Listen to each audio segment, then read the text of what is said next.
Sí, Yeshua practicaba la dieta bíblica, sí, los apóstoles también, etcétera, desde un punto de vista histórico y exegético. Tengo de invitado a Harold Merado Aliaga, me imagino que muchos de ustedes lo conocen, pero pues igual lo presento. Él está en Lima, Perú, ¿verdad, Harold? Así es, correcto, mi estimada hermana, en Lima. Pues él estudió ciencias bíblicas en Limut, en el Instituto Limut, y también en la Facultad de Teología AETE, y también, perdón, tiene estudios en la Iglesia Bautista de Ica. ¿Me había dicho el nombre del profesor? ¿Cómo es? Abraham Salazar. Ok, muy bien. Y bueno, lo voy a decir nuevamente, vamos a tocar este tema desde un punto de vista exegético e histórico, perdón, por lo cual, pues es un poquito sensible para algunas personas, pero queremos que tengamos la mente abierta al conocimiento, y ya después de leer después de escuchar esta exposición, de investigar también usted por su cuenta, pues ya toma también su camino, ¿verdad? Pues Harold, cuando gustes. Muy bien, muchas gracias, estimada Norma. Familia, el día de hoy vamos a estudiar acerca de la dieta bíblica en el tiempo del maestro. Primero, familia, tenemos nosotros que ubicarnos en el tiempo, momento y espacio. Hablamos de un judío de la época del Segundo Templo. Hablamos de diferentes sectas que existen en el judaísmo del Segundo Tiempo. Entonces, entienda usted, estimado televidente y amigo que nos acompaña, que vamos a tratar de reconstruir un personaje, ¿sí?, que los evangelios nos aportan una visión, pero entendamos que los evangelios solamente nos van a dar la visión panorámica de lo que cada comunidad de fe tenía referente al maestro. Eso significa que Jesús de Nazaret, Yeshua, no dejó escrito absolutamente nada. Bien, partiendo de eso, en esta noche vamos a tocar dos tópicos importantes. Primero, lo que nos aportan los evangelios canónicos y lo que nos aportan también por ahí las cartas de Pablo o también el libro de los Hechos. Entonces, bien, comencemos primeramente con la alimentación en el Israel post-exilio. ¿Por qué digo, caballeros y damas, post-exilio? Porque cuando nosotros estudiamos las escrituras, a veces entendemos el relato del Génesis y lo demás como algo lineal, y no. Entendamos que el texto de la Torá es un producto que surge en el exilio babilónico. Entonces, en el exilio babilónico, este pueblo que ha sido cautivo va a comenzar a reescribir, por así decirlo, lo que va a ser su libro de fe, y en este caso, en ese momento de Babilonia, se va a componer justamente lo que se llama, pues, la hipótesis documentaria. Por eso le pongo la alimentación en el post-exilio. Entiéndase que en el preexilio, el pueblo de Israel se alimentaba con la dieta que consumían los cananitas, que justamente estaban en esa parte. Comencemos entonces rápidamente. Este pueblo, familia, que sale de la deportación a Babilonia con Esdras y el conjunto de gente que regresa, van a poner una serie de un counter history, van a tratar de recontar la historia de su nación, poniendo un relato de tipo fundacional. Por ejemplo, en el relato de tipo fundacional del Génesis se establece que el hombre era vegetariano, o sea, significa que el ser humano en el relato fundacional no comía ningún animal. Pero la situación va a cambiar, estimada familia, cuando se llega al Génesis 7:2 y 9:3, en la cual, de acuerdo al relato fundacional, el hombre recién puede comer la carne. Entonces, ellos quieren explicar desde su panorama, desde su punto de vista, cómo surge no solamente las escrituras, sino cómo se le da un origen al ser humano. Por lo tanto, estamos revisando que esto es un relato de tipo etiológico, es un relato fundacional.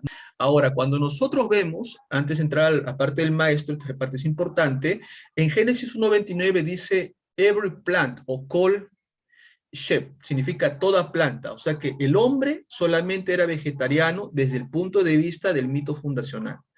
Pero en Génesis 7:2 justamente se menciona Mikol Ha Behemá, ¿no? Entonces se menciona justamente a todos los animales, y ahí se habla de animales limpios, ¿sí? Entonces podemos revisar esto en el texto hebreo. Ahora estamos entendiendo justamente, para poder avanzar a la época del maestro, que se habla de todo lo que se mueve y vive.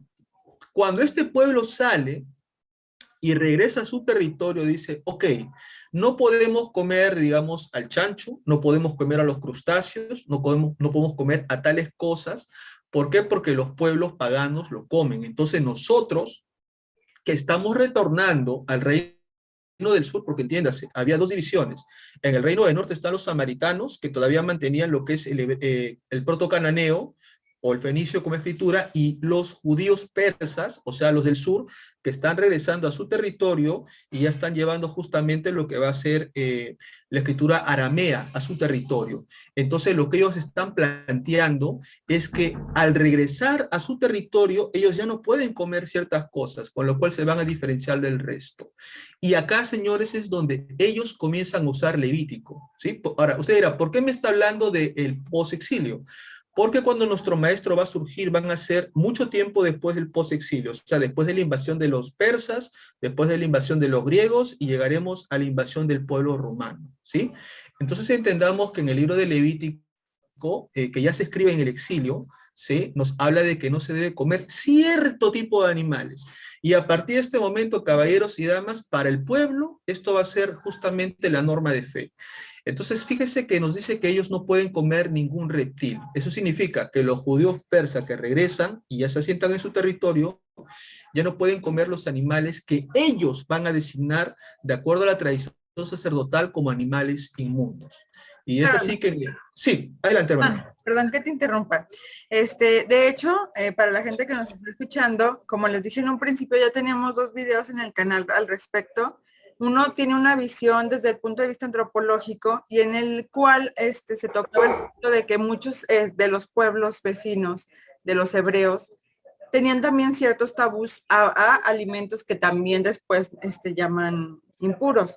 Es decir, que no, por ejemplo, el puerquito, el cerdo, no era muy habitual en todo Canaán por cuestiones climáticas, de crianza, etcétera. No sé si tú me pudieras decir si de dónde vienen ellos, que sería de Babilonia, que regresan de toda la zona de Mesopotamia, allí sí era común el cerdo. Bien, el estigma con el cerdo, estimada hermana Norma, es que cuando ellos habitaban justamente en su tierra, porque entendamos, primeramente habían 3 reinos. Estaba el reino de Edom, un reino independiente, el reino del norte, Israel, y el reino de Judá. En estos lugares justamente ellos tuvieron un problema con el jabalí. El jabalí era un animal justamente que tenía a destruir la agricultura justamente del reino del norte, porque el jabalí era un animal indómito. Por lo tanto, ellos tuvieron este estigma contra este animalito, por la razón de que este animalito depredaba mucho, y por esa razón de que cuando ya se llega a Babilonia, obviamente, y en Babilonia se va a empezar a componer, ¿cómo se dice? Pues estos escritos, al pobre chancho se le va a estigmatizar. ¿Por qué razón? Porque el chancho se le va a tener por inmundo. Pero lo que uno nunca se ha preguntado es en qué momento el chancho se hizo odioso para estos semitas que habitaban justamente en esa parte pues, del plano geográfico, precisamente porque el jabalí era un animal destructivo. Entonces, a partir del jabalí es cuando ellos ya en Babilonia comienzan a componer el relato de la Torá, tienen tradiciones orales y a través de esas tradiciones orales van a comenzar a plasmar que no se debe tener consideración con este animal. Eso significa que es ahí donde se plasma el estigma contra el cerdo. O sea, a veces la gente dice, no, es que el chancho es un animal impuro, y no con eso estoy diciendo que hay que comer el chancho, solamente estoy diciendo por qué razón ellos al animal lo van a estigmatizar, y es la razón porque el animal que estamos describiendo, el jabalí o el chancho, depredaba justamente pues en la parte agrícola del Reino del Norte, que era justamente una zona muy abundante en lo que es la agricultura. Así, mi hermana Norma, entonces esa es la razón por la cual al animalito se le pone este estigma como un animal maldito, se podría decir. Pero entonces, antes del exilio, ya es posible que ya hubiese esa tradición oral estigmatizando al cerdo, pero hasta el posexilio es cuando lo tienen más afirmado, ¿verdad? Sí, es correcto. Significa de que ha habido una tradición oral, y acá quiero hacer un pequeño paréntesis. A veces cuando estudiamos nosotros esta parte del pueblo de Israel, vemos que hay 2 tradiciones orales, hacíamos de paréntesis. La primera dice que fue de Moisés a Josué, a los sabios. Bueno, eso es del punto de vista teológico que manejan los rabinos. Lo que sabemos que hubo una tradición oral como tiene todo pueblo, pero que esa tradición oral no es la misma que nos han estado diciendo que de Moisés a Josué y de Josué. Eso no, eso es desde el punto de vista espiritual, pero el punto de vista académico es que han habido justamente tradiciones que estos pueblos semíticos que han habitado en ese lugar se han ido transmitiendo de generación en generación. Entonces el chancho llega justamente producto de una memoria generacional de abuelos a hijos, de hijos a nietos, de nietos a bisnietos, o sea, fue pasando, y entonces ellos en Babilonia, cuando comienzan a reescribir su historia, justamente es ahí donde comienzan a plasmarlo por escrito, y ahí se estigmatiza al animal. Pero no es posible, perdón que esté con este tema, no es posible que si hubiese ya alguna ley religiosa, ritual, que prohibiera el cerdo, pero que no fuese la más popular entre la concepción religiosa que había en Canaán, que no fuera la más popular, sino que, sí, o sea, religión, no sé cómo decirlo, mayoritaria, no tuviera prohibido el cerdo, pero que sí hubiese algunos sectores que sí lo tuvieran estigmatizado, pero no eran la mayoría, no eran relevantes tal vez para el pueblo en general. No sé si me expliqué. Sí, sí, completamente O bien sea, claro. cabe De esa hecho, posibilidad, ¿no? sí, totalmente. Recordemos que los que van a dominar a las naciones van a ser justamente las élites, ¿no? Los que van a estar aplastados por las élites van a ser el pueblo, digamos así, lo que se le llamaría el proletariado, o sea, la clase más baja va a estar justamente aplastada por la clase alta, ¿no? Y esto es lo que va a pasar justamente cuando los judíos persas son deportados, o sea, los que son deportados no es la gente pobre, el campesino ese no, los que son deportados a Babilonia es la gente, digamos así, de la high life, la gente de la clase más, digamos, dominante, estos Los son los white chican, deportados. decimos en México. Sí, estos son los que van a ser mi hermana deportados y estos caballeros cuando regresan e invaden, porque hay que decir las cosas claras, cuando regresan e invaden el reino del sur, también se van a apropiar del territorio que dejó parte del reino del norte. Por eso que los samaritanos, en su Torá, porque hay una Torá samaritana, ellos van a decir, el lugar sagrado no es Jerusalén, el lugar sagrado es Gerizim, no Jerusalén. Y no solamente ellos, doy otro pequeño paréntesis, los judíos de Elefantina dicen, no hay por qué ir nosotros a ningún templo de Jerusalén, eso es para ellos. Nosotros acá en Elefantina tenemos en Leontópolis nuestro sagrado templo, y ahí también se hacían los sacrificios y se hacían los degollamientos. Entonces, ¿qué significa? Que solamente los que tenían el monopolio, entre comillas, eran justamente los judíos persas que pertenecían al reino del sur, y que estos judíos persas van a reescribir su historia y, digamos, lo que nosotros tenemos ahorita como producto de la Biblia, que le podríamos llamar así, es la herencia de los judíos persas. Pero la pregunta es, ¿y por qué no conseguir una versión de la Torá samaritana? Porque la gente del norte también tiene sus razones de por qué difiere de la Torá del sur y también las memorias que tenían los judíos de Leontópolis. Entonces, para regresar a nuestro tema, quiero decir justamente de que no era un sector mayoritario, sino era un sector minoritario el que solía imponer las reglas, pero obviamente el común del pueblo tenía que sujetarse a estas clases dominantes que tenían a gobernar a toda la nación. Entonces decía familia, revisando las leyes dietéticas de Levítico 11, la tradición sacerdotal, fíjense que ellos dicen, ¿no? Para que este relato tenga peso en nuestro pueblo, tenemos que hacer nosotros ver que esta instrucción se la dio a Moisés y se la dio a Aarón. Y ya sabemos, estimados amigos, que Moisés, desde el punto de vista de las ciencias bíblicas, no es el Moisés que nos han enseñado, pero acá en el producto final que ellos ponen en el relato, dice, habla a los hijos de Israel diciendo, estos son los animales que comeréis de todo lo que está sobre la tierra. Entonces, al poner ellos, no en boca de Esdras y los demás, sino en boca de Moisés, están buscando legitimizar justamente esta creencia y legitimizar lo que este pueblo tiene que comer. Y es acá donde entran justamente los animales con pezuña hendida, ¿no? Y acá tenemos, por ejemplo, algunos animalitos, tenemos al chivo, ¿verdad? Y notemos que acá la condición es que tenga pezuña y también rum. Por ejemplo, el chancho sí tiene su patita abierta, pero el chancho no va a rumiar. Ahora, ¿qué significa rumiar? Es masticar por segunda vez, devolviendo el alimento a la boca.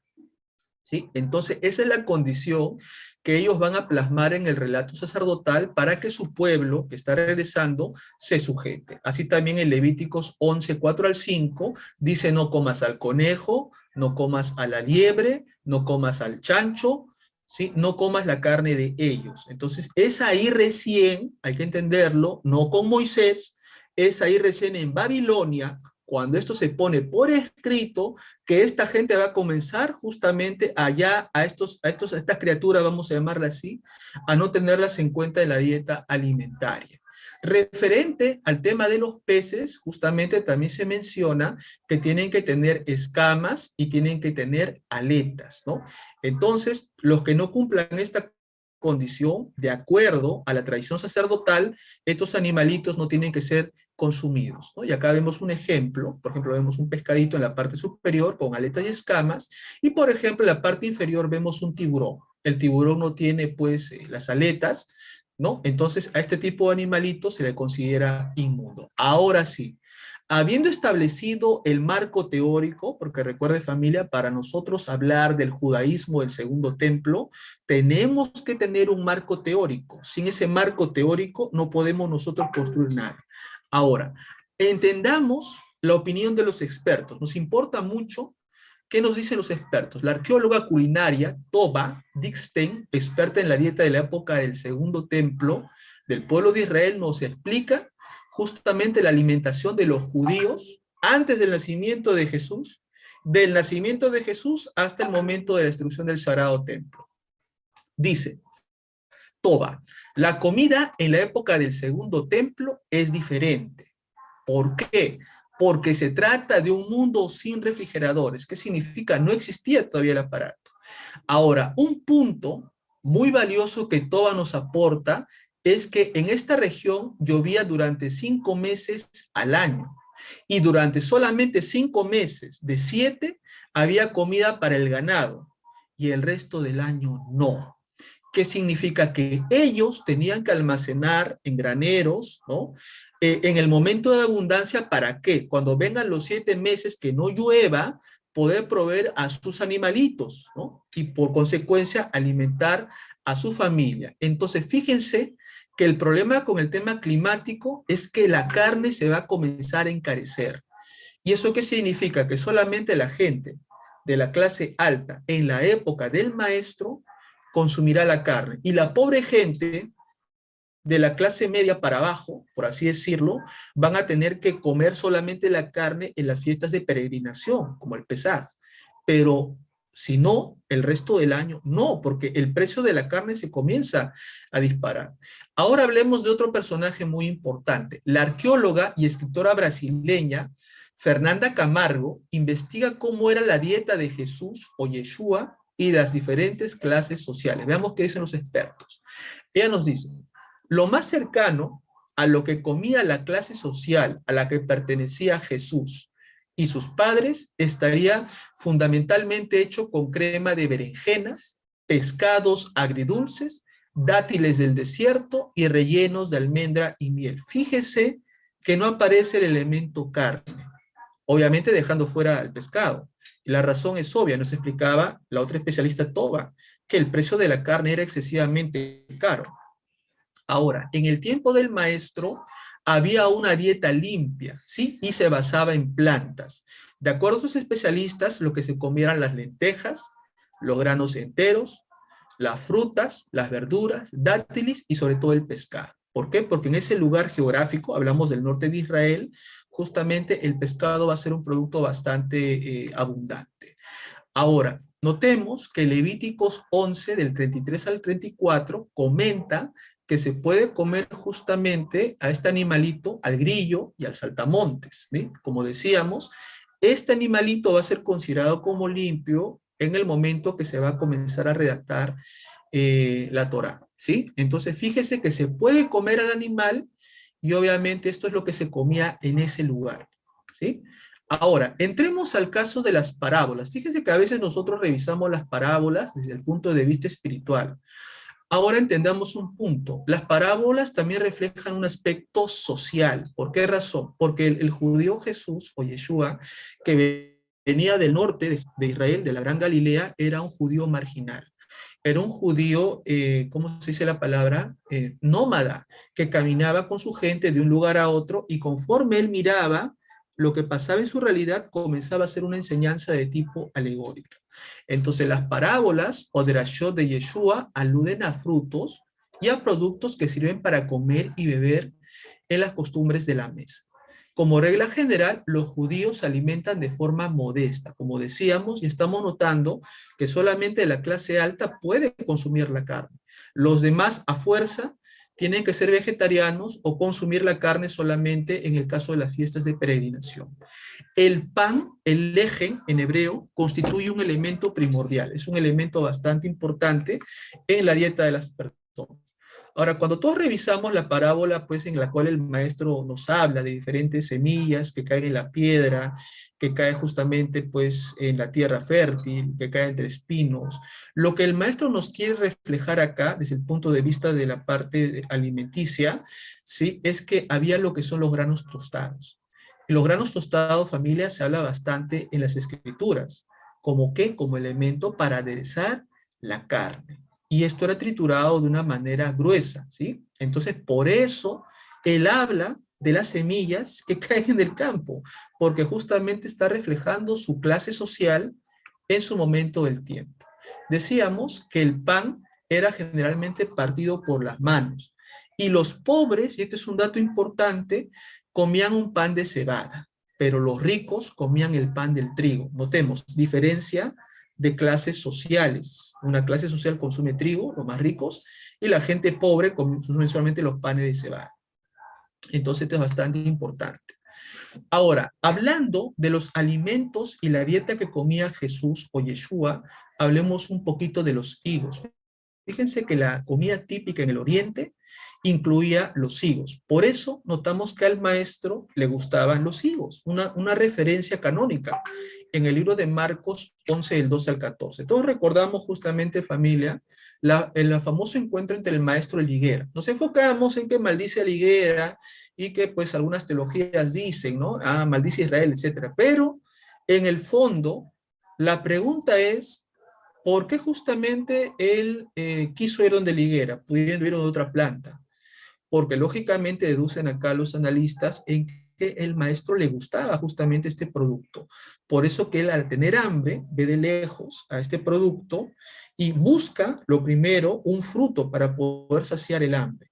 Y al no poder saciar el hambre, recién viene la consecuencia, que justamente es el tema de la maldición. Pero dejando de lado la interpretación que le dan los teólogos que dice que maldice a Israel, etcétera, lo que nos interesa es notar el por qué él agarra y desea justamente, de acuerdo al Evangelio canónico de Marcos, este producto. Hablemos ahora del pan. Decíamos, familia, que el pan es indispensable para los seguidores de estos galileos, ¿sí? De cebada, no de trigo.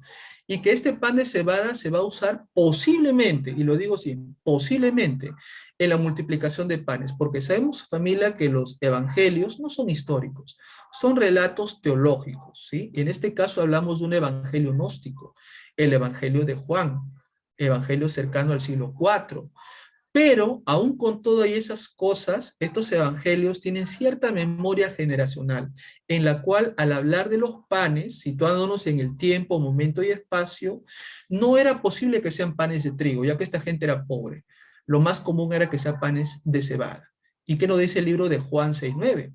He aquí un niño nos trae 5 panes de trigo, no, cebada. Está totalmente claro. Y 2 pescados, etcétera. Entonces se entiende qué comía el maestro, de acuerdo a los evangelios, y qué comía su gente, ¿sí? Entonces eso es importante tener presente. Hay otro punto, mi hermana Norma, que no hemos tenido presente. Cuando leemos la multiplicación de los peces, solemos omitir qué tipo de peces podrían ser justamente a los que se refieren los relatos teológicos. Y la investigadora Toba nos dice lo siguiente, que muy posiblemente hayan sido sardinas. ¿Por qué razón? Porque esta variante que nosotros vamos a ver en Lucas 24, 42, 43, ¿sí? Notemos que bueno, decimos en el tema de la resurrección porque entendemos que es algo netamente teológico, ¿sí? Pero centrándonos en el relato, notemos que el maestro va a comer justamente este pescado. Y nos dice justamente la investigadora Toba que posiblemente haya sido la sardina, porque este producto era muy común en esa zona geográfica donde se están moviendo los galileos, ¿sí? Entonces es importante entender qué nos dicen los investigadores, qué nos dicen los arqueólogos, la gente que está in situ en ese lugar, para tener una idea de lo que fue el mundo que vivió Yeshua de Nazaret.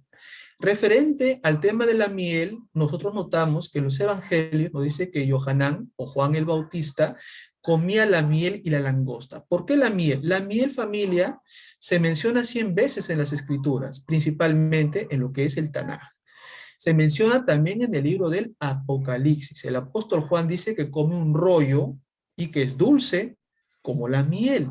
Entonces, ¿qué nos refleja esto? Que la miel es un producto muy importante y muy querido por las primeras comunidades. Referente al tema del cordero, fíjese que el cordero, hablando de lo que es la alimentación del maestro y su gente, ha sido un animalito muy importante para la fiesta de Pesaj, ¿sí? Y que también justamente notamos que el cordero hubiera servido para guiso en la cena. Entonces notamos que es importante, este animalito también tiene su importancia. Otro producto muy importante son las aceitunas. El aceite de oliva se menciona a menudo en las escrituras y es probable, ojo, no se afirma, es posible, en base a la costumbre y la tradición, que el maestro lo usara como una salsa para su pan en la última cena del Seder de Pesaj. Entonces, estos datos, hermana Norma, nos dan tanto la arqueóloga brasileña como la arqueóloga israelí Toba, en la cual ellas hacen un análisis de la dieta del maestro. Entonces me parece importante lo que dicen los especialistas para tratar de reconstruir el mundo del maestro. Decíamos justamente en la parte de las aceitunas que el aceite de oliva se menciona mucho en las escrituras, ¿no? Y es probable que el maestro lo usara como una salsa para su pan en el Seder de Pesaj. Entonces notamos que hablando de la alimentación de Jesús o Yeshua y de sus apóstoles, era muy natural que ellos utilicen estos productos que son comunes allá. Referente al vino, el vino va a aparecer también en las bodas de Canaán y la última Pesaj que va a celebrar el maestro. Y también él hace una metáfora de que él es la vid. Entonces, si nosotros notamos estos paralelos, significa que el vino, la vid, es algo bastante importante en la dieta de los judíos del segundo templo. Ahora un experto dice, el vino que usó Jesús y sus discípulos y lo bebieron tiene un sabor diferente al actual, por una razón. Ese vino se almacenaba en toneles de madera, o sea, eso hace que le dé otro saborcito. Entonces, eso es importante porque obviamente se entiende que esto es algo macerado, no es el juguito de la uva, no, esto es algo macerado. Bien, entremos justamente... Sí. Entonces, para que quede claro, el vino, tomar vino no es pecado. No está prohibido en la Biblia tomar vino. Incluso era parte de las ceremonias más especiales del pueblo del tiempo de Yeshua. Yeshua tomaba vino y no estamos hablando, como dice usted, de jugo de uva simple, sino algo, pues sí, fermentado. Sí, correcto, estimada hermana Norma, porque obviamente pues entendemos de que el vino era algo importante, que no solamente se usaba en la Pesaj, sino hasta en los matrimonios, ¿no? Y recordamos todos el pasaje en la cual el maestresala le dice a los discípulos, al maestro, ¿no? Pero ¿por qué nos das el mejor vino ahorita? ¿No se supone que primero se da el vino pues de mejor calidad y después ya das un vino más o menos rancio? Si nosotros notamos eso, es eminentemente claro que es un producto fermentado y además de que obviamente las arqueólogas que hemos mencionado, la brasileña y también la israelí, mencionan que hay toneles de madera y cerámica, pues obviamente ahí se fermentaba y obviamente pues es algo alcohólico, ¿no? Pero no entendamos tampoco pues los excesos como podrían plantearse, pero era algo normal en la dieta de ellos, ¿no? Sí, Sí, entonces ya es otra cosa. ese ya es otro tema, ya. Sí. Así es, efectivamente. Bien, entremos rápidamente a la visión de Pedro.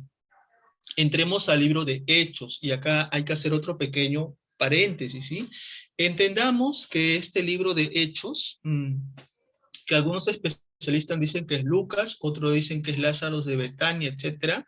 Lo que tenemos que entender que el libro de Hechos es redactado con un propósito. El propósito era ya unificar a lo que va a ser la religión imperial, porque entendamos, recomiendo un libro, Los cristianismos derrotados, del profesor Antonio Piñeiro. El profesor en Los cristianismos derrotados nos menciona que hubieron muchos tipos de cristianismos, por así decirlo, y el vencedor es el cristianismo paulino.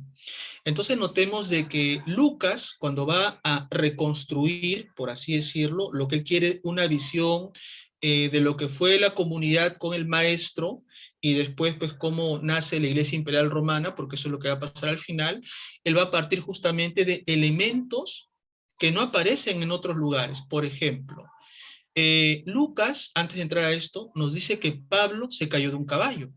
Pero Pablo, en sus cartas, nunca dice que se cayó de ningún caballo, ni tampoco dice Pablo, ni en Gálatas, ni en Romanos, ni Tesalonicenses, que, se le apareció una voz que le dijo, Saulo, Saulo, ¿por qué me persigues? Eso no existe en las cartas de Pablo. El libro de los Hechos es posterior a las cartas de Pablo, con lo cual llegamos nosotros a un análisis interesante. El escritor del libro de Hechos y de Lucas no tuvo en cuenta a las cartas de Pablo para hacer el libro de Hechos, sino que él puso lo que él tenía que poner para justificar el nacimiento de lo que más adelante va a ser la religión imperial. Entonces, por eso, hermana Norma, antes de cerrar el paréntesis, quiero aclarar que este tema de Cornelio, de Pedro, ni siquiera el apóstol, por así decirlo, o los seguidores de Pedro, en las cartas de Pedro lo ponen, porque este evento no existe en las cartas de Pedro. Esto tiene una explicación y la vamos a analizar ahorita. Bien, recordando, familia, y entrando al libro de los Hechos, ¿sí? Enfocándonos en el relato de Hechos 10, notemos que Kefa, Pedro, tiene un éxtasis. Noten, es la palabra un éxtasis o una visión. ¿Qué significa? Que eso no es algo, ¿cómo se puede decir la palabra? Algo físico, sino es como un momento de inspiración, por así decirlo, ¿no? En la cual él dice que ve un lienzo bajando del cielo con diferentes tipos de animales, ¿sí? Y la voz le dice, Pedro, levántate, mata y come. La respuesta de Pedro, mi hermana Norma, me gusta mucho dentro de este relato, porque le dice, no, señor, yo no puedo comer nada que sea impuro. Y va muy bien en el relato, porque hemos revisado en la parte inicial que desde la deportación a Babilonia hay animales que estos judíos ya no comen, pues. Entonces la respuesta de Pedro es una respuesta muy lógica. Yo no puedo comer a estas criaturas porque son animales impuros. Sí, adelante. Y aparte, que tengamos bien en cuenta que para este tiempo se supone que ya pasó la ascensión incluso de Yeshua, o sea, murió, resucitó según el relato, o sea, él ya no está con ellos. Si hubiese algún, o sea, más bien a lo que voy, aún después de todo lo que pasó, todo lo que vivieron con Jesús y su resurrección, el nacimiento, los que se empezaron a convertir, se sigue practicando la dieta kosher. En ningún momento anterior vemos que ya no la siguieron ni nada. Todavía para este tiempo que se supone que ya pasó tiempo después de la ascensión incluso de Yeshua, siguen comiendo kosher. Es correcto, ¿verdad? Correcto, muy correcto, mi hermana Norma. Si hablamos de todas las sectas, fariseos, saduceos, esenios, judíos de Elefantina, herodianos, escribanos, etcétera, para nadie era, digamos, algo normal comer algo que no esté dentro de la Torah, que es un producto que para ellos, en el segundo templo, es una cosa inspirada divinamente. Y estamos aclarando para que no se confunda la parte de la composición con la parte de la inspiración. Entonces notemos que para ellos está totalmente claro que no puede comer. Ahora, fíjese que la voz le va de... Esta visión que tiene Pedro se va a repetir por 3 veces. Y notemos que los números en las escrituras tiene obviamente un significado profundo. Ahora, la voz le va a decir, lo que Adonai ha limpiado, no le llames tú común o inmundo. Y el lienzo sube y ya desaparece. Entonces, en el relato, Pedro se queda muy intrigado porque dice, pero ¿qué significa esta visión? Y notemos que versículos antes pasó un evento extraño. Hubo un hombre piadoso, un converso llamado Cornelius, y que este Cornelius estaba haciendo sus rezos, ¿no? Como ya un converso. Recordemos, otro paréntesis más, que fuera de Israel había muchas sinagogas. En Roma tenía sus sinagogas, ¿sí? En Tesalónica, en Grecia, habían sinagogas. Y que en esas sinagogas, digámoslo así, los que ocupaban el primer asiento son los judíos netos.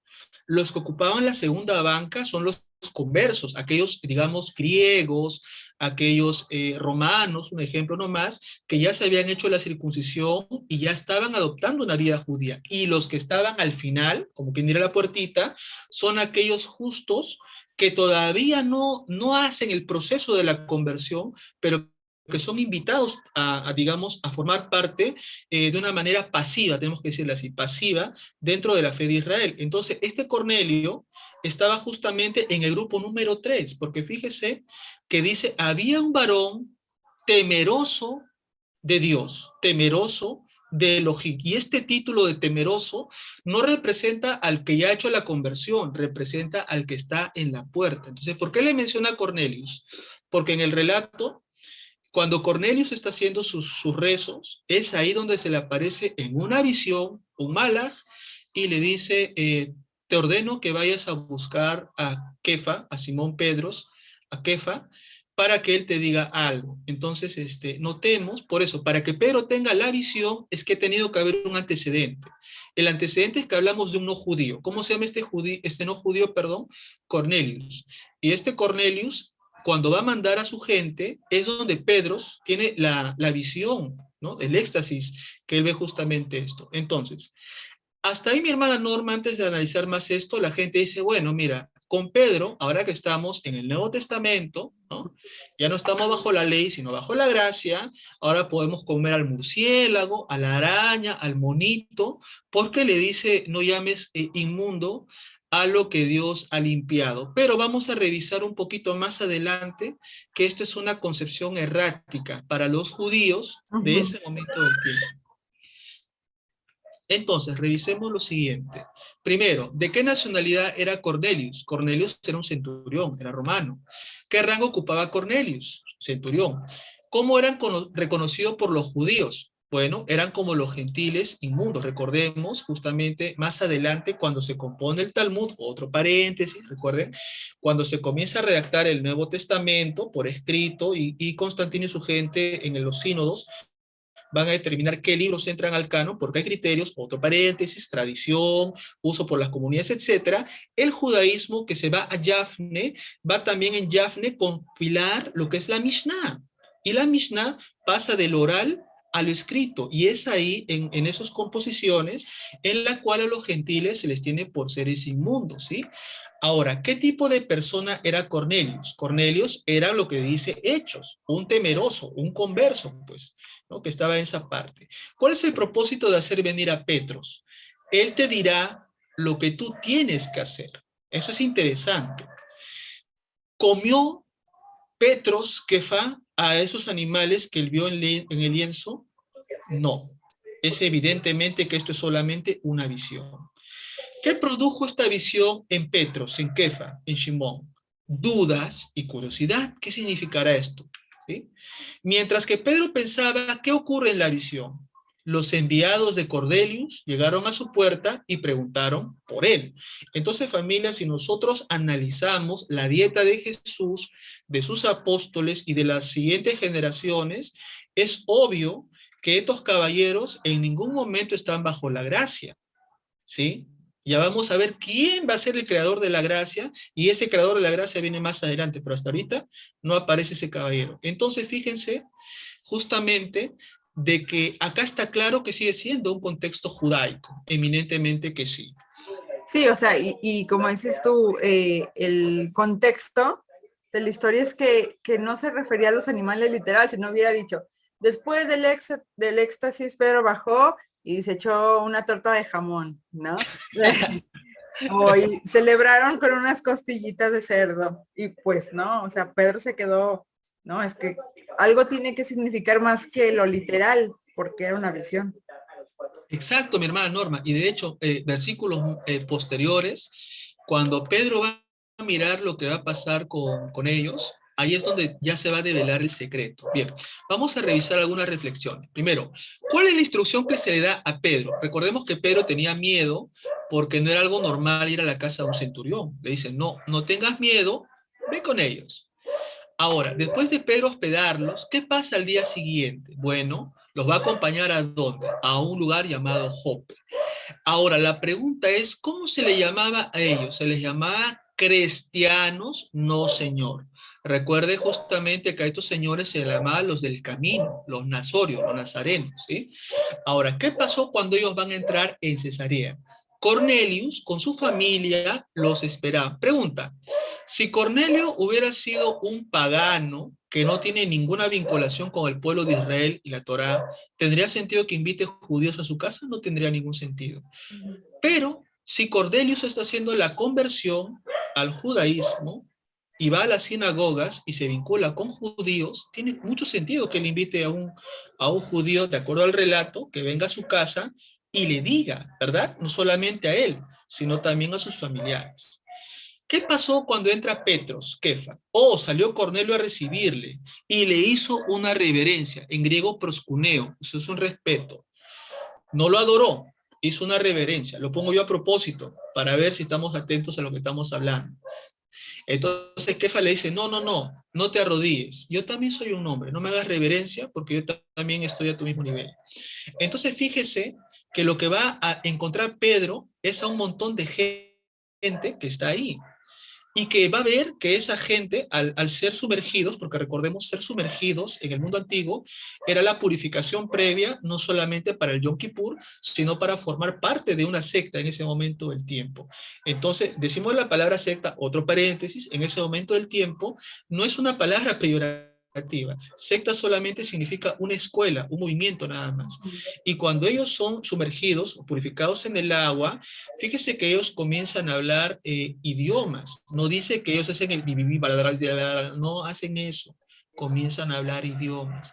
Y los judíos que están circuncidados se quedan estupefactos porque dice, pero si ellos no han sido circuncidados, ¿cómo es posible que tengan el mismo don que tenemos nosotros? Entonces, si nosotros analizamos todo esto, ¿cuál sería el mensaje profundo aquí? De que comienza todo con el pueblo judío, lo tenemos claro.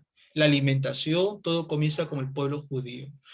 Pero va a aparecer un caballero, al cual voy a presentar en unos minutos, que va a crear un monstruo en el tiempo.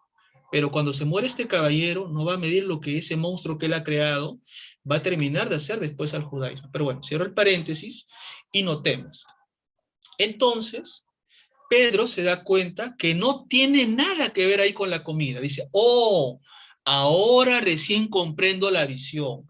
El creador no hace acepción de personas, sino que él se satisface en todo aquel que guarde sus mandamientos. Entonces, para Pedro, está claro, de acuerdo al contexto, que no son animales, no es el chanchito, el monito, la culebrita, no. No, se refería en la visión a seres humanos que formaban parte de otros pueblos que se iban a integrar a la Cajal de Israel. Eso es lo que significaba. Sí, Así sí, es.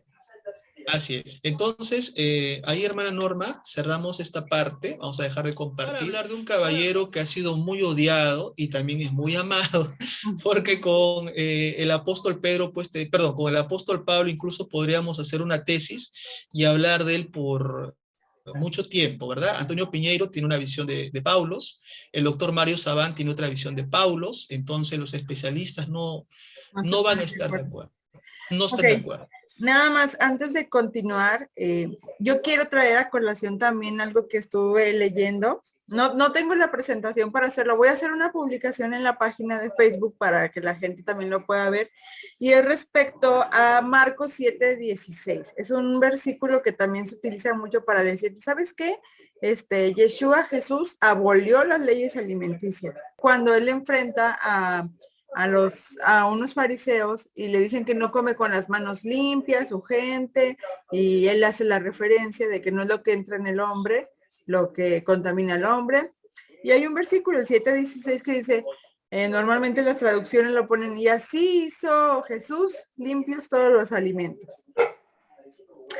Sin embargo, es curioso que no todos los textos más antiguos tienen ese versículo así. Incluso en el griego, cuando uno se va al griego, no es interrogativo la oración que se tiene allí, ni ese paréntesis de que así hizo Jesús los alimentos limpios, sino que le está diciendo lo que entra, sale ya, o sea, pero no está diciendo que con eso ya podían comer lo que sea, sino al finalizar, igual como decía ahorita de broma con Hechos 10, hubieran dicho, y después de eso, se fueron a echarse unos camarones, ¿no?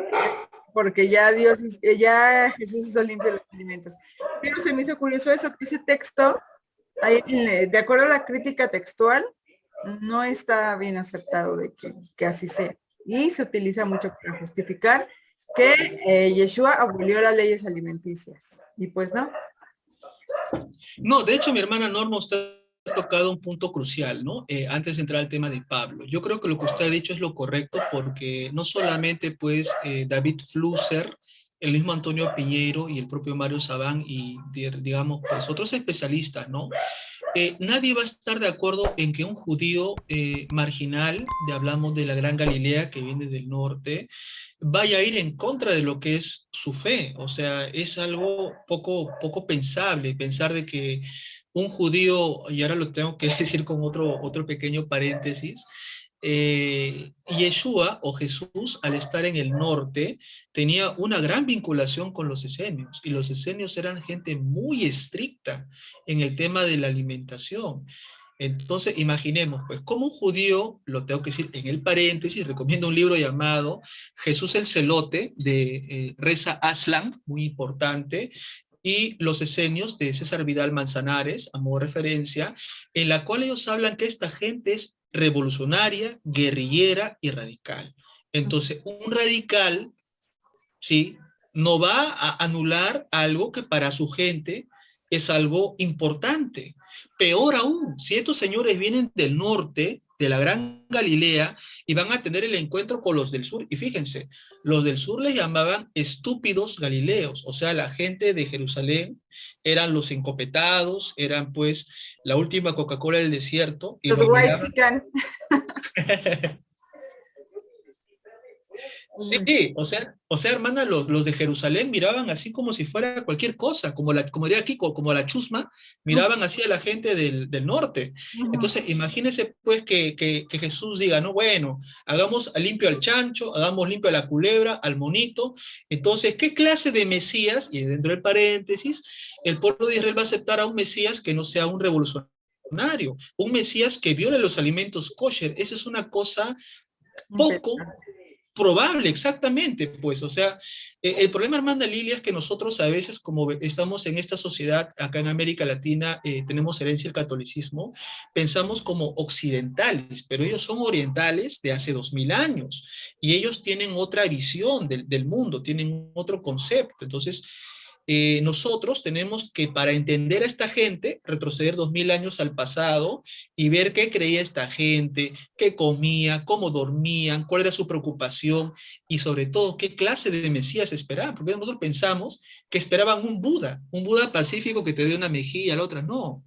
Ellos esperaban a un revolucionario, pues, esperaban un guerrillero. Eso es lo que yo quería.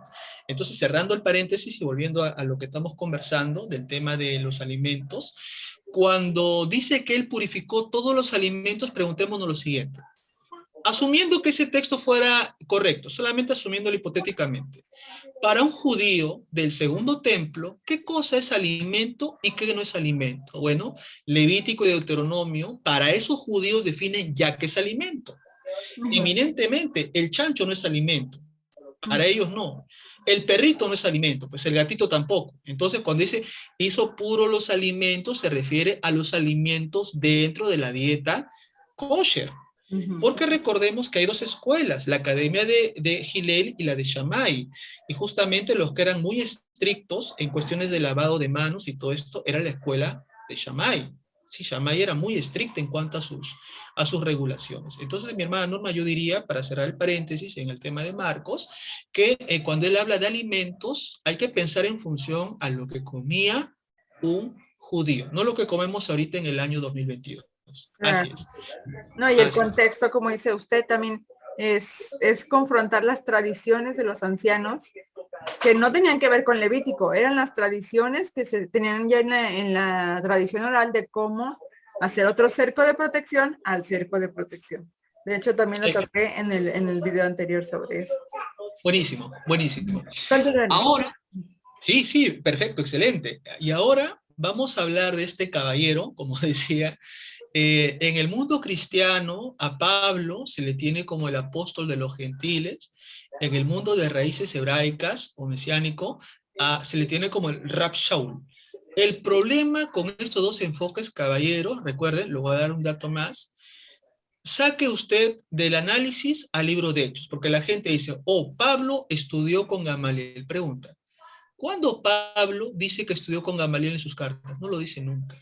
¿Quién es el que le hace decir a Pablo eso? Lucas. O, en este caso, Lázaro de Betania, quien quiera que sea el autor. Los especialistas no se ponen de acuerdo. El punto es que Pablo no tiene idea de quién es Gamaliel. Yo sé que esto puede sonar descabellado, pero Pablo no lo menciona en sus cartas. Por lo tanto, nosotros para hablar de Pablo, de este otro hombre, tenemos nosotros que ver qué pensaba y en base a lo que está en sus escritos. Lo que sí menciona en Gálatas es que es fariseo de fariseos, eso sí, y que perseguía a las primeras comunidades también, lo menciona en Gálatas.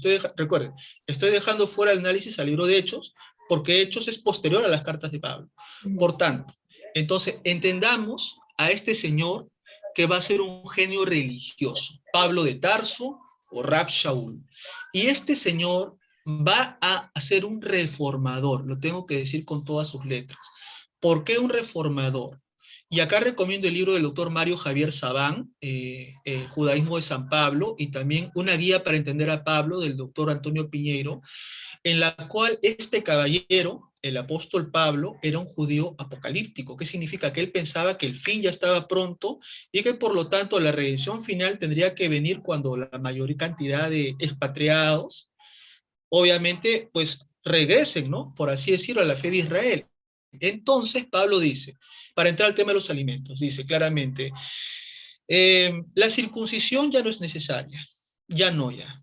Abraham fue llamado a los 70, pero fue circuncidado a los 90. Ahora, analizándolo sociológicamente, ¿para quién era más doloroso entrar al pueblo de Israel?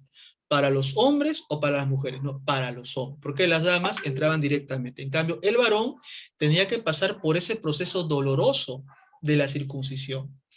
Ahora, el tema humillante, hermana Norma, para que pueda escuchar el público, para los ciudadanos romanos y griegos que participaban en los Juegos Olímpicos, y ahí uno se quitaba la ropa, un hombre con las partes íntimas circuncidada, eso era una deshonra muy grande, porque el cuerpo del hombre en el mundo griego y en el mundo greco-romano era semejante pues a poder, era semejante a perfección, y un hombre que esté pues mutilado o que esté circuncidado era obviamente pues una deformación. Entonces, la gente no quería circuncidarse no solamente por eso, sino que porque en ese mundo antiguo un pequeño corte podía producir pues una infección y la gente se podía morir. Pero el genio de Pablo dice no.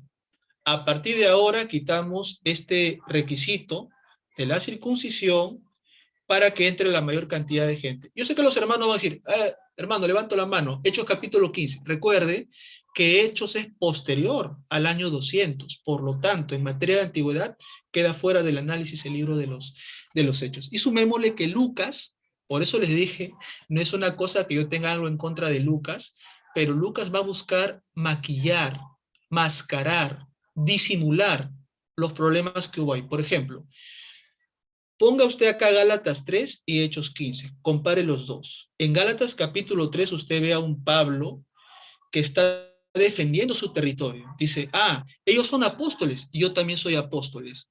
Entonces Pablo busca legitimizar su poderío con ellos. Yo sé que suena esto conspiranoico, pero no lo es, porque recuerde, Pablo es un judío no de adentro. Pablo es un judío de afuera. Por lo tanto, Pablo va a defender los intereses de los judíos helénicos. Pero ¿qué pasa con Pedro, Juan y Santiago en Gálatas 3? No, señor. Suben unos judíos de Jerusalén a exigir la circuncisión a los adherentes. Pregunta. Para Santiago, Pedro, Juan o al mismo Jesús o Yeshua, ¿acaso no iba a ser necesariamente una obligación circuncidarlo? Por supuesto. Tenían que formar parte del pueblo de Israel, tenían que ser circuncidados. ¿Quién dice, no, señor? No es así. Este caballero que nosotros vemos en pantalla, el apóstol Pablo. Y por eso en Gálatas 3 la cosa acaba feo, porque dice que Pablo, por poquito más, y lo ahorca a Pedro y le dice, ¿por qué tú obligas a seguir tradiciones judías, ¿no? A los Gálatas, ¿no? Pero miren el genio de Lucas, por eso les digo, yo a Lucas lo miro muy desconfiado, porque Lucas dice, oh, sí, que se pusieron de acuerdo, es más, Pedro dijo, sí, Pablo tiene razón, y Santiago dice, sí, a los nuevos creyentes, solamente 4 cosas. Pregunta, ¿por qué Pablo no dice nada de eso? ¿Y por qué Lucas inventa eso mucho tiempo después de las cartas de Pablo? La razón de Lucas es obviamente clara. Lucas, al momento de empezar a surgir la religión imperial, él tiene que justificar, entre comillas, una unidad. Entonces, ¿por qué mencionamos todo esto? Y lo pongo acá abajo. Pablo da la puerta abierta para el trabajo misionero entre los no judíos. Porque decíamos, recuerden nuevamente, la sinagoga, ¿sí?, tenía 3 partes. Los judíos netos, los que ya han hecho la conversión al judaísmo, y los piadosos o los temerosos. Entonces lo que Pablo hace, abre la puerta para que estos temerosos comiencen a entrar en masa. Y yendo al tema de los alimentos, vamos a los alimentos que estamos hablando de eso. La pregunta es, para que Pablo tenga más acogida con la gente, ¿serviría decirles, mira, no comas ciertas cosas? ¿O convendría acaso decir que, como dice Timoteo, que por la oración todo es purificado? Obviamente, esa segunda premisa sería válida para que entre una gran cantidad. La pregunta es, ¿cómo trataron los ebionitas a Pablo? A este señor lo van a tratar de hereje, de apóstata y de brujo. ¿Quiénes son los ebionitas? Los discípulos de Santiago. Revise usted Epifanio de Salamina en el Panarión, lo que ellos van a creer. Y también recomiendo a mi hermana Norma el libro Los cristianismos derrotados, y fíjese lo que los ebionitas pensaban de Pablo. Entonces fíjese, por eso le decía, yo sé que esto suena bastante difícil, porque la gente, hermana Norma, siempre se enfoca en esto. No, que Yeshua le habló. Falso, señores, no le habló. No le habló, porque Pablo no dice nada en sus cartas. Y las cartas de Pablo son del año 200 aproximadamente. El libro de Hechos es posterior. Y Pablo va a ser un reformador, justamente. Y por eso vamos a ver que cuando se muere Pablo, este monstruo que él está dejando va a desencadenar en lo que va a ser justamente el catolicismo romano. Porque acá surgen los valentinianos, surgen los gnósticos, surgen muchos movimientos y todos tienen una idea diferente. Los que todavía se mantenían en el judaísmo eran justamente los ebionitas, pero estos señores también van a desaparecer. La pregunta es, ¿cómo entendía el pueblo de Israel a Pablo? El pueblo de Israel lo miraba a Pablo completamente indignado, porque es como dice el doctor Sabán, ahora todos son judíos, ¿sí? ¿Por qué? Pues no han hecho la circuncisión, no comen kosher, no se visten con los tefilín, las filacteras, etc. ¿Por qué tú le llamas a ese que forma parte del pueblo de Israel? Entonces ahí comienzan los temas de la justificación por la fe, comienza el tema de la gracia, ¿se dan cuenta? ¿Por qué? Porque con Pablo, repito, quiero yo creer también, ponerme también de favor de Pablo, o sea, tampoco ser tan duro con Pablo, que también ponerme a favor de él. Lo que Pablo está reivindicando es a los judíos helenistas, a los que están afuera, pero lo que Pablo no mide es la consecuencia de lo que él va a degenerar cuando él se muera, pues. Entonces, este es un problema muy grande, y acá lo pongo claro. Tenemos acá los judaísmos, las sectas de los judaísmos, y tenemos acá el cristianismo griego, la religión imperial que ha hecho el famoso sincretismo. Se ha tomado la cultura griega, se ha tomado el tema de la sangre, por eso dice la sangre tiene poder, porque el tema de la sangre viene a la adoración a Mitras, y esa idea va a ser asimilada acá. El tema de la preexistencia es un tema eminentemente platónico, también es agregado acá. Pero ¿quiénes son los que están entre los judaísmos y el cristianismo griego? Obviamente los ebionitas o los nazarenos primitivos. Estos señores sí van a seguir comiendo kosher, van a seguir comiendo los alimentos puros, porque son judíos, a quienes ya no les interesa saber nada con estos temas, a los señores que usted ve en la pantalla roja. ¿Por qué razón? Vamos a ver cuál es la razón por la cual se va a desmembrar, y ahí sí, como estamos conversando, ahora sí comemos al chancho, comemos al perrito, y vamos a ver en qué momento surge. Es importante todo esto. Estos nazarenos primitivos, señores, siguen siendo una secta judía. O sea, no son griegos, son una secta judía. Pero con el señor Pablo comienza justamente todo esto. Entonces, estos señores no eran cristianos. ¿Cómo se les llamaba a estos señores? Los del camino. Se les llamaba los Ish Gesed. De hecho, voy a pasar rápido, mi hermana Norma. Sé que esto no está dentro del tema, pero quiero mencionarlo rápido. Vamos a mencionar dos códices. En el código sinaítico se le llama a estos señores no cristianos, cristianos. Y acá les doy la evidencia. Usted pone código sinaítico, libro de Hechos 11:26, y fíjese que ahí no dice cristianos con I de iglesia, dice cristianos con E de elefante. Y no es el único texto. Veamos también lo que dice Hechos 26:28, así rápidamente, a vuelo de pájaro. No son cristianos, son cristianos. Lo mismo pasa con Primera de Pedro, capítulo 1, 4:16. No son cristianos. Y la peshita aramea, fíjese, lo puse con rojito ahí, no son cristianos, son cristianos, con E de elefante. Y también pasa con Hechos 26:28, Primera de Pedro 4:16, para que diga cristianos, en la peshita tendría que haber habido la yud, pero no hubo la yud. Entonces, voy a avanzar rápido para ver justamente que estos del camino, serán los piadosos, y quiero notar en qué momento estos señores se van a independizar. Ya, voy a ir rápidamente en qué momento se independizan. Bien, los nazarenos primitivos que seguían comiendo kosher, respetaban el alimento que está en la Torá, estos señores van a ser odiados primeramente por las sectas dentro del judaísmo, porque ellos habían aceptado un Mesías que había muerto, pero ellos no esperaban a ese Mesías, ellos querían a un revolucionario, como quien diría, pues un Pancho Villa, un Bolívar, esperaban algo así para su libertad. Pero notemos justamente que cuando los judíos, y acá viene justo la separación, ¿por qué comen kosher acá?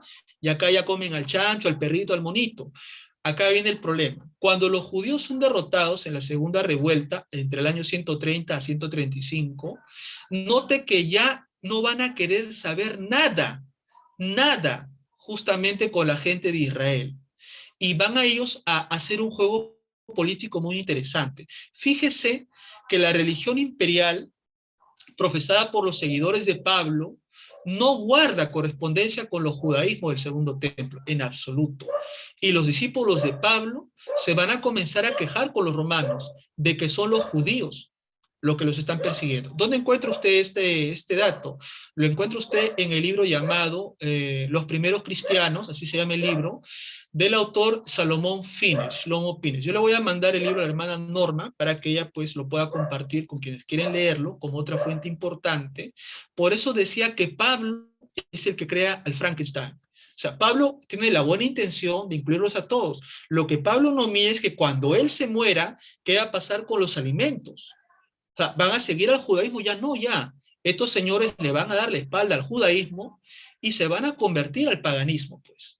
Y es acá donde viene justamente todo este tema. Por eso cuando conversábamos, mi hermana, la pregunta es, entonces Pablo va a ser de alguna manera un abolicionista.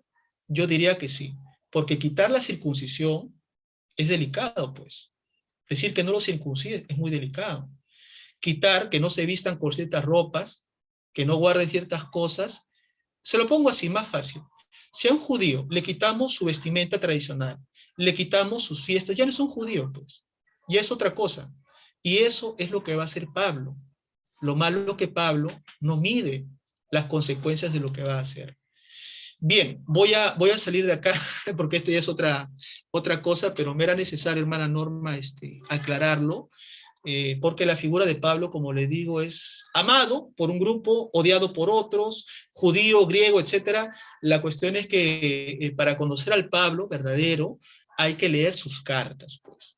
Como decía, dejemos de lado nuestro corazón creyente y dejemos a Hechos de costado y solamente enfoquémonos en las cartas de Pablo. Ahora la pregunta es, ok, ¿cuáles son las cartas que están de Pablo? Recomiendo una guía para Pablo del doctor Antonio Piñero. Ahí Piñero te define cuáles son las cartas legítimas de Pablo. Y ahí entenderemos lo que realmente pensaba el apóstol Pablo. Le doy el pase, mi hermano.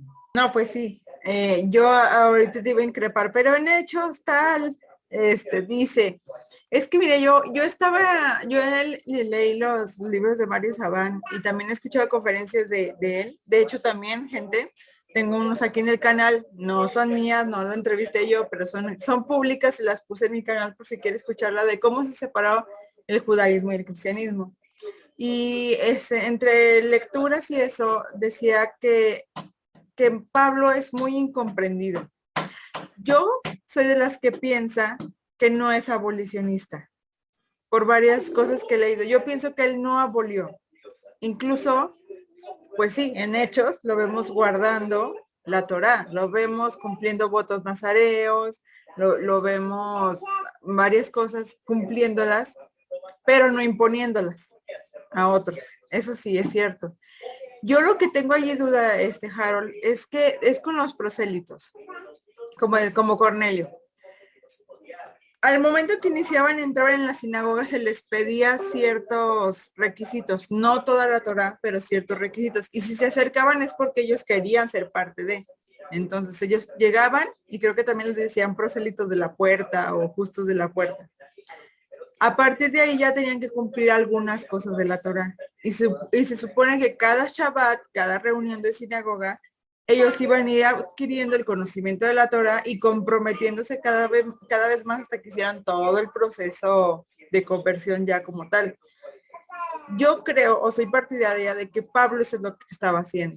O sea, su motivación principal, como lo veo yo, es que sí, al final todos guardaran la dieta kosher y todo, pero que iba a ser un proceso, pues sí, lento, sin imponer y ya que se arrimaron. Y el problema es los otros que decían, no, es que desde el primer día que pises aquí, te vamos a hacer el corte, ¿no? Y era como que, oye, espérate, ¿no? Así lo veo yo. Así lo veo yo, a lo mejor estoy equivocada, digo, como dices tú, Piñero tiene sus ideas, Mario Sabán tiene otros también, pero al menos a mí hasta este momento es lo que me ha convencido, que Pablo tampoco era abolicionista, pero como dice usted, sus ideas sí se prestaron para que después pues sí, se perdiera la idea central que era de él. ¿O qué opinas? Sí, mira, ahí, hermana Norma, es importante entender que en la Biblia aparecen dos Pablos, y son dos Pablos muy diferentes. Por ejemplo, el Pablo de Hechos es un Pablo teológico, pero el Pablo verdadero es el Pablo de sus cartas. Entonces, nosotros en la facultad, cuando estudiamos un curso llamado Conflicto en las Comunidades Paulinas, vimos justamente, para nosotros también fue chocante, porque nosotros dijimos, no, pero Pablo iba a la sinagoga, curaba con la sombra, etcétera, etcétera.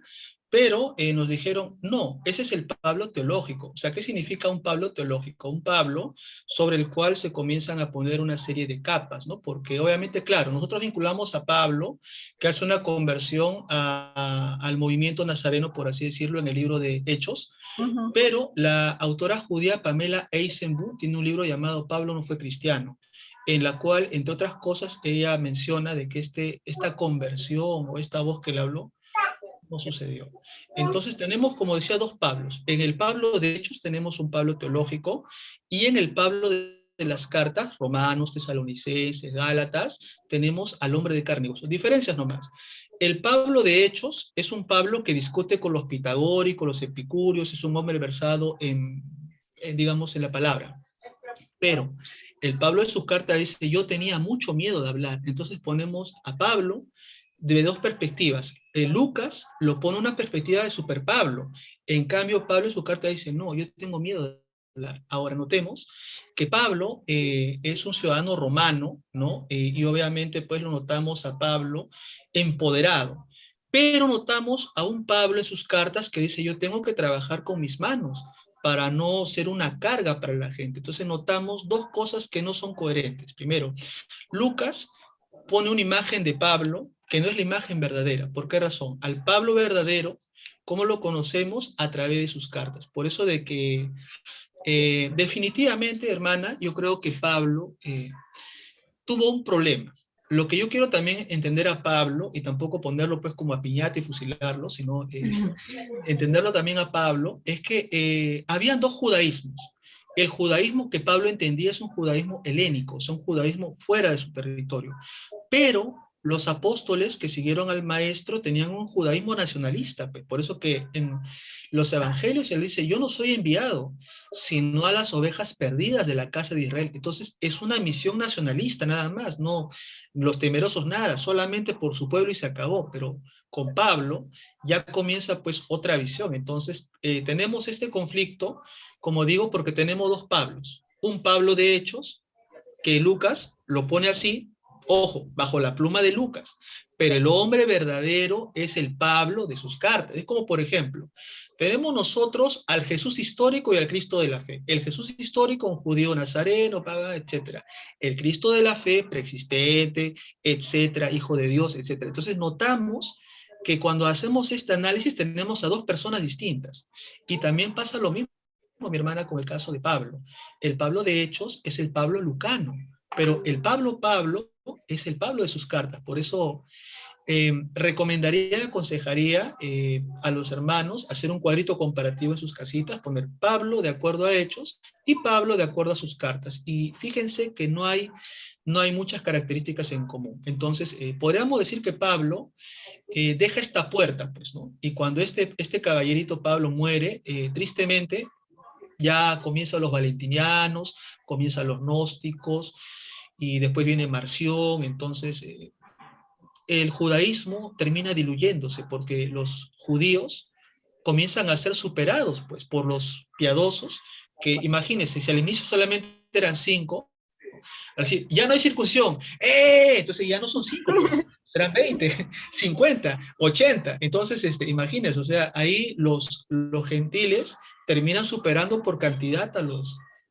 judíos, ¿no? Y después de la guerra que tiene pues el pueblo de Israel contra los romanos y son derrotados, dice, pero no tenemos nada que ver con ellos, además son enemigos del Estado, mejor no. Y comienza ahí, mi hermana, donde ellos ya no guardan el Shabbat, comienzan a guardar el Dominus Dei. O sea, no es con Constantino, ojo, eso también quiero dejarlo claro, no es con Constantino. Constantino solamente va a legalizar una cosa que ya viene de antes.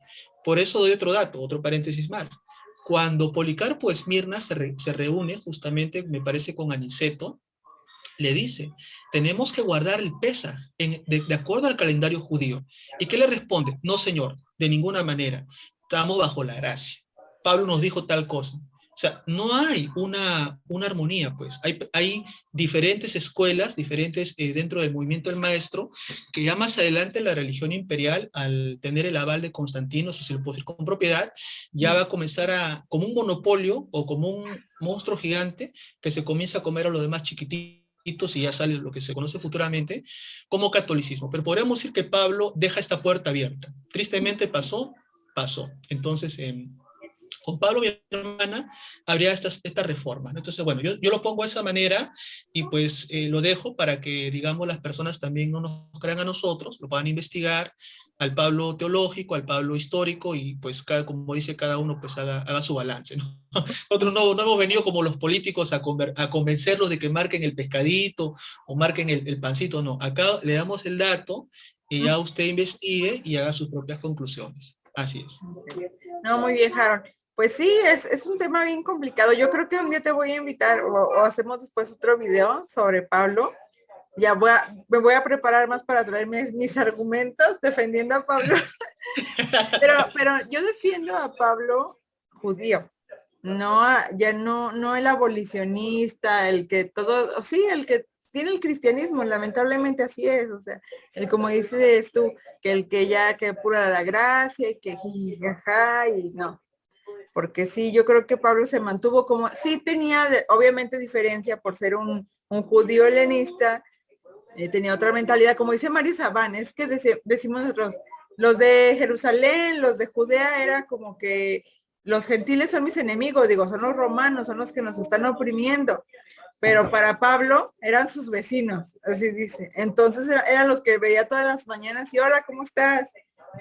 Entonces sí tenía el otra, era más abierto, era open mind, era así, Sí. pero no tanto, o sea, yo creo que no era tanto como después se deformó, yo creo que lo deformaron, así como deformaron la figura de Jesús, como deformaron, se deformó a Pablo. Esa es mi idea, pero voy a prepararme un poquito más y luego hacemos un video al respecto. ¿Qué te parece?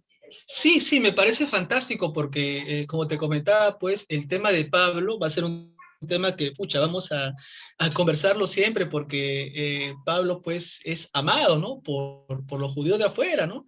Pero los judíos de adentro, como decían los ebionitas, pero no lo quieren ver ni en pintura, ni en pintura. O sea, lo rebajan, te digo, hasta la categoría de Simón el Mago. Eso está en el libro de Los cristianismos derrotados de Antonio Piñero, en la parte de los ebionitas le dan, pero le dan de alma, o sea, no tienen ninguna compasión con Pablo, pues porque, sí, porque estos judíos de adentro son estrictos a rajatabla, no, tiene que circuncidarse, tiene que tener la barba, etcétera, o sea, son recontra estrictos en su observancia, pero pues Pablo, al aligerar estas cositas, ¿no? Eso le genera pues una mala visión con la gente de adentro, ¿no? Entonces, sí, yo creo que estaría bueno hablar del apóstol Pablo en sus facetas, ¿no? De el Pablo de Hechos contra el Pablo de sus cartas. Y ¿O obviamente... podemos? Perdón, no, continúa. Ahorita te... No, dale, yo te espero. Pudiésemos asumir, o sea, ya me estoy yo yendo al lado tal vez no tan riguroso, aclarando, porque no quiero que lo vayan a comentar, ay, eso no es histórico ni nada. Asumiendo que de hecho fuese histórico, pudiésemos decir que Pablo, o sea, como que al principio sí estaba bien centrado, se reunió con los de Jerusalén, ¿sabes qué? Que cumplan primero estas leyes, o sea, que ese relato fuese cierto. Pero después que ya no le importó, o sea, como que vio que jaló gente, como que se perdió en su éxito, se podría decir. Pudo ser, ¿no? Sí, o sea, mira, para que la gente se quede tranquila, vamos a poner dos escenarios, ¿ya? Vamos a suponer que el libro de Hechos es histórico, ¿ya? Ok, vamos a validar el libro de Hechos, ¿ya? Perfecto.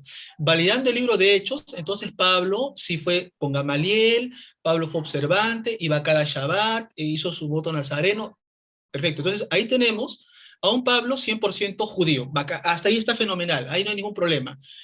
Pero vamos a notar, como decía, y viene la pregunta, si Pablo estaba tan, digamos, tan bien, ¿por qué la gente que sigue a Pablo, me refiero a los que están afuera, después van a darle la espalda al judaísmo? Sería una primera pregunta. ¿Por qué se cambia el día de Shabbat al día del sol? O sea, recuerden, no con Constantino, ¿eh? Ojo, lo dejo claro, porque algunos hermanos piensan que recién con Constantino viene eso, y no, no es con Constantino. Eso viene de antes y vamos a dar en una futura invitación la evidencia de que los mismos que están afuera comienzan a dejar de guardar el Shabbat, comienzan a guardar el domingo.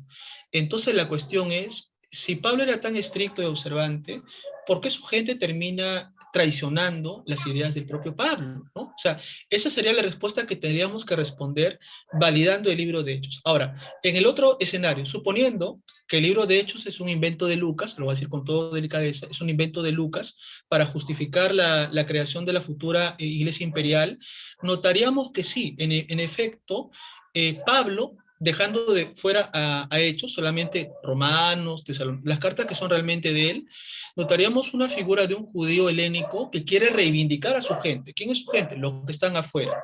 Los que están afuera no tienen por qué sujetarse a los que están en Israel. Ah, y es más, doy otro punto, mi hermana Norma, gracias.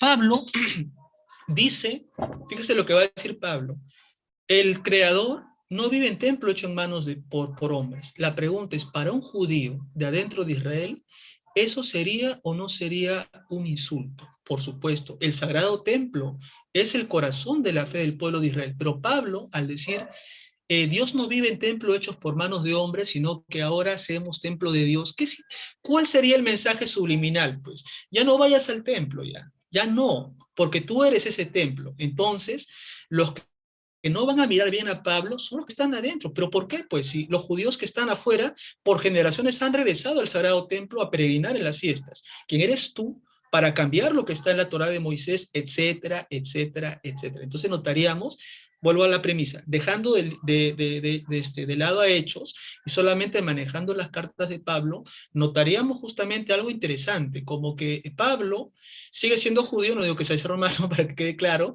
pero es un judío, como usted dice, más light, es un judío ya, sabes que ya no le pidas tanto pela barbita, ¿no? O sea, algo ya más ligero, pero esto causa fastidio en la gente de adentro.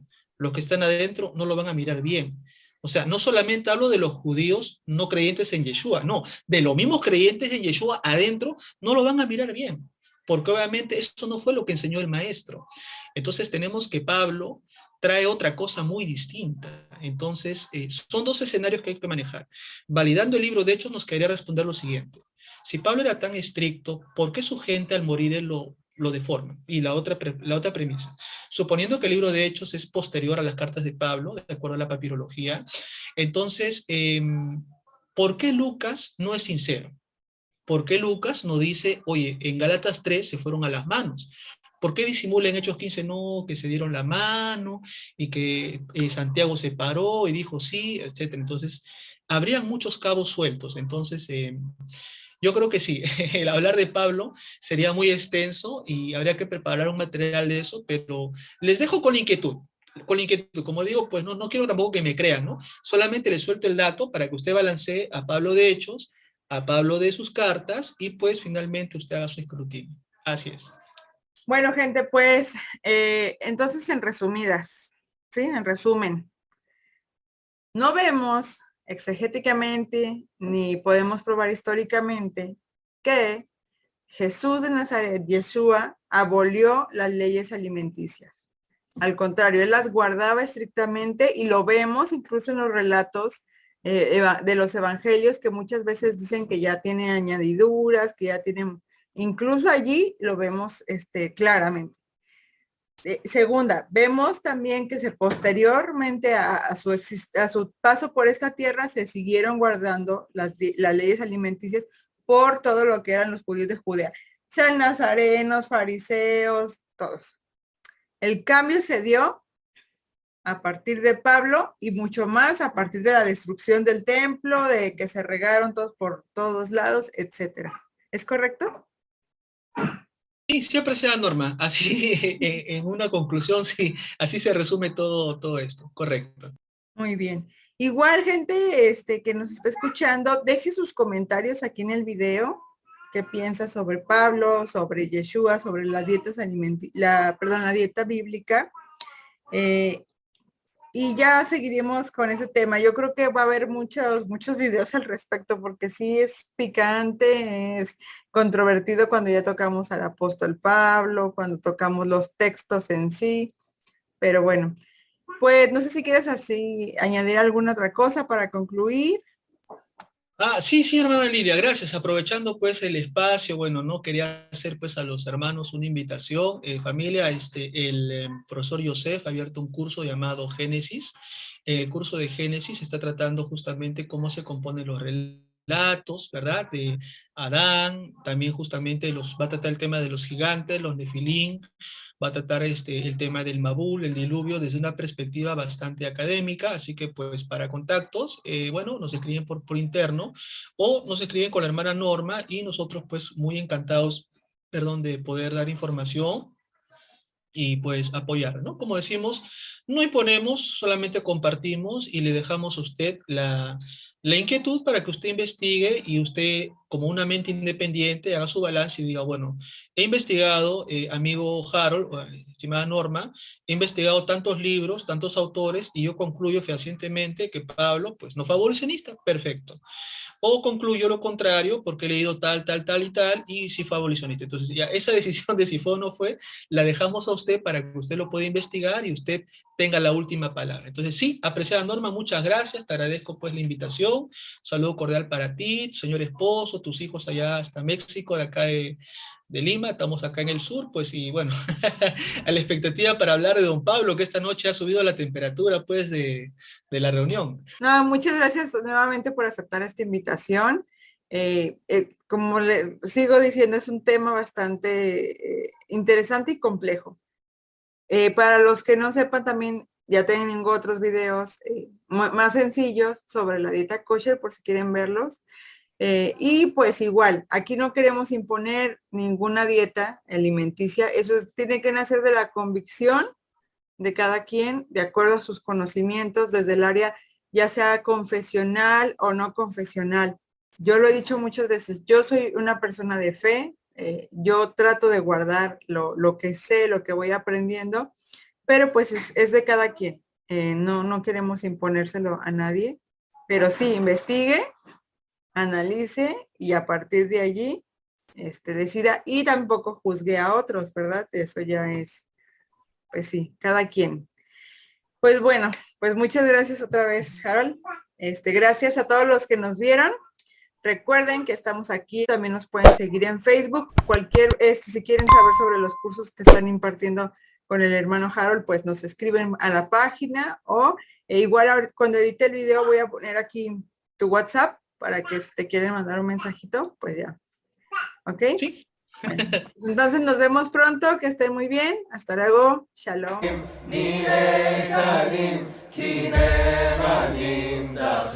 Shalom.